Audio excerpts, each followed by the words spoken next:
As they came to the farmyard, he saw 3 SUVs with 3 different jurisdictional markings standing haphazardly on the dirt, engines running, doors open. 3 men stood in a loose group, talking.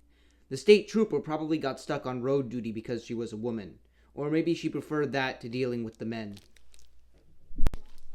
That was an excerpt from Nicolas Petrier's The Runaway. A good book overall, but I think that part of the book and other parts of the book serve as examples of authors putting their beliefs and what they think about issues into their writing and pointing things out in context where they don't make sense. For example, pointing out that the state trooper ended up on traffic duty because she's a woman. That, in most cases, makes sense. I'm not saying it's something that doesn't happen in real life, but I'm saying it's something that happens in real life and is reasonable that it happens in real life. Because a lot of women, especially since the physical standards to become a cop or a state trooper have been lowered specifically to allow more women in, simply are not cut out for highly dangerous and demanding law enforcement positions.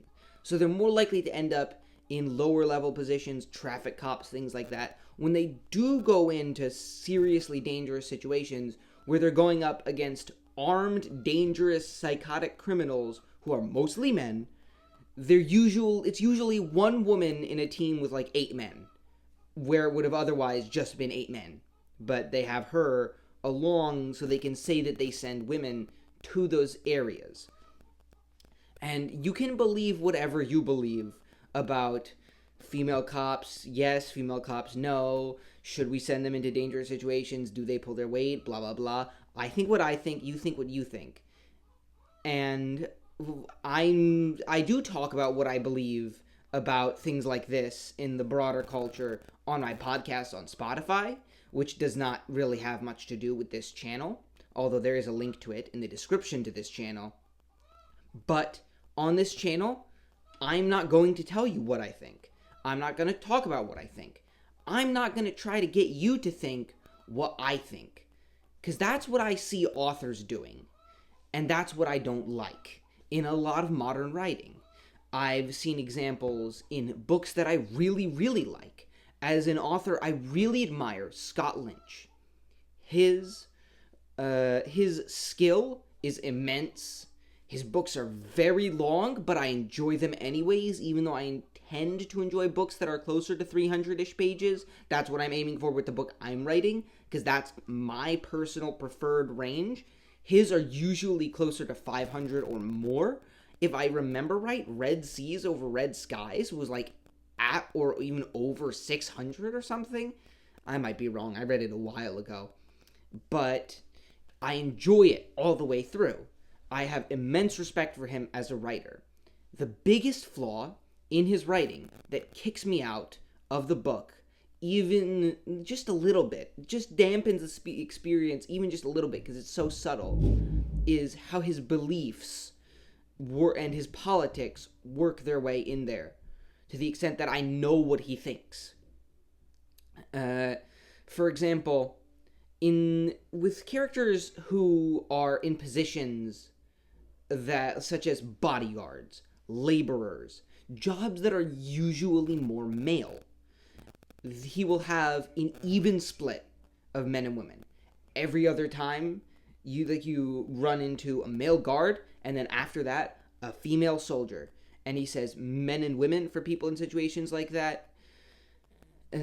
Even when it doesn't make sense that whoever is employing these people would be employing women for that situation.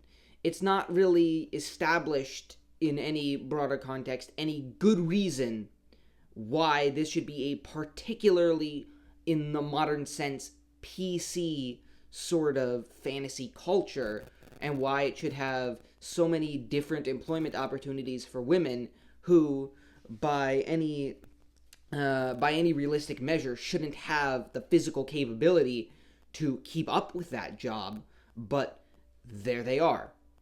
And women will also take on men in fights and beat them, even despite being so much weaker. And to be honest, really unrealistic ways, which also reduces the immersion. In both of these cases, it's just not realistic that you'd have women doing those things that they are doing. And I mean, I can go on about examples I've seen in Nick Petria's writing, examples that I've seen in Scott Lynch's writing of politics and the personal beliefs of the author that have kicked me out of the story.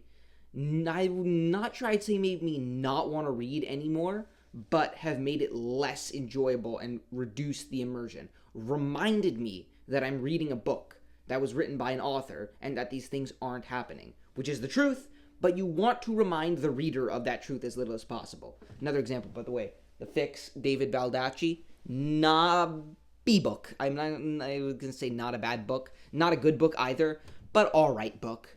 But it does have that. And it just tells the reader, this is what I think as the author.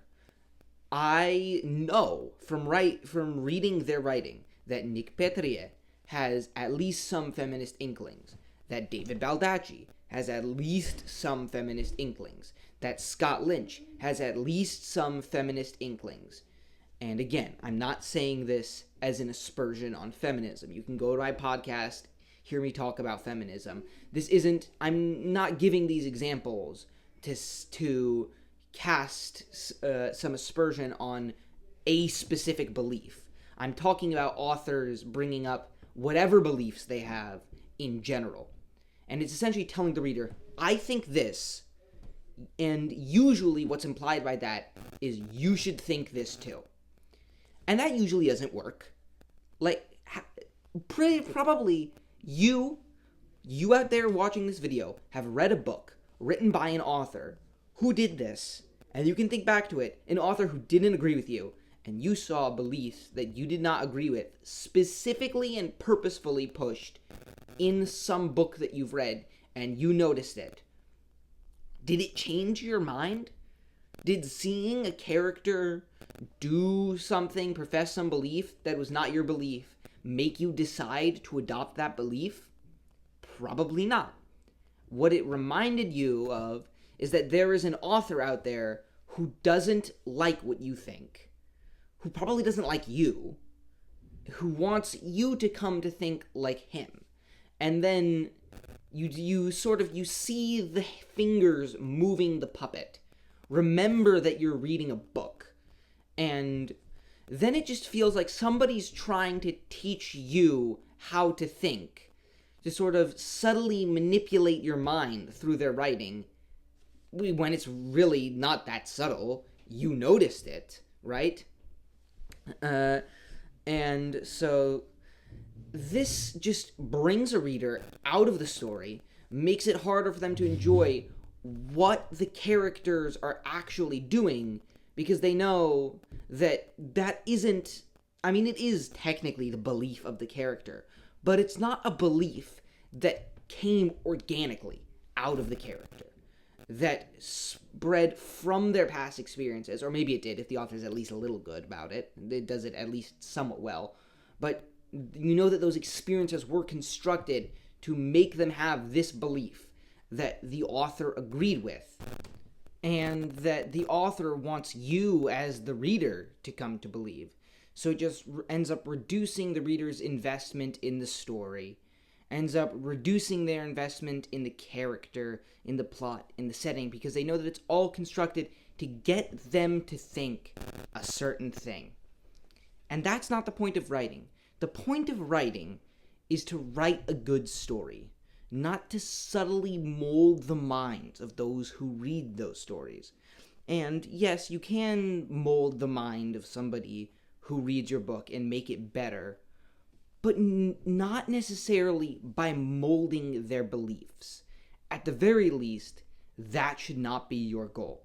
Your goal should be that a reader should be able to read 100%, prologue to epilogue, of every single book that you ever write, anything you ever publish, and not know what you believe.